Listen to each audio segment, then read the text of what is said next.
It's Joe here with JoeMartinMVC, and today we're going to finally take a look at the 2007 Daytona 675 that I've mentioned numerous times.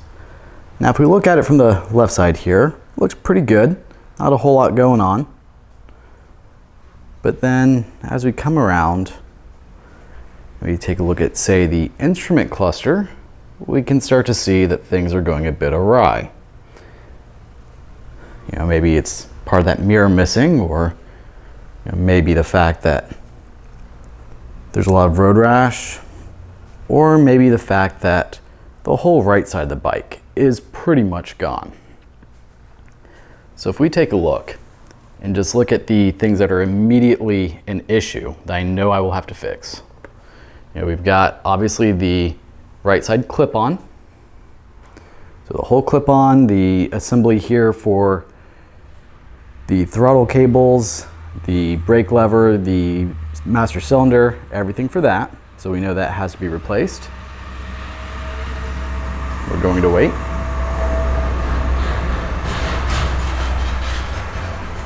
Okay, we're going to have to find the right side mirror and bracket, which means we're going to have to find a new upper stay. The headlights, I'm fairly certain, are fine. We can work with those. But if we come down here, we don't have the front fender, which body panels aren't really an issue. We can find those. However, if we look at the front rim, we can see that the front rim itself is bent, and that is an issue. So we will have to work on that. I may have to replace the rim, I'm not sure. Might be able to get it fixed.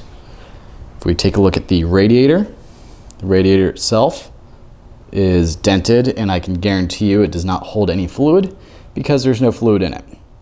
Now this bike has been sitting for a few years, so a few issues here. Right now it does not start, it needs a new battery, but I wouldn't want to try and start it because we have the, come on, focus. Well, if it focuses for us, come on. Yeah. Okay, we're getting there. Okay, so we can see, we've got a hole in the cover there. We've got this one that is almost completely ground down, but fortunately there's not a whole lot of damage overall. We're looking at a couple $100 in covers there, gasket, easy to replace. Come back here, the rear set has completely broken off, so we don't even have a peg, we don't have the rear brake lever, we don't have any of the rear assembly there. But overall, it looks like, if we look at just starting off, things we would have to replace to even get the bike running again, we're going to need the radiator, the covers here, which that should be the clutch cover, and I believe that's the starter cover. And then we can start to test a few things out. So overall, we're not doing too bad.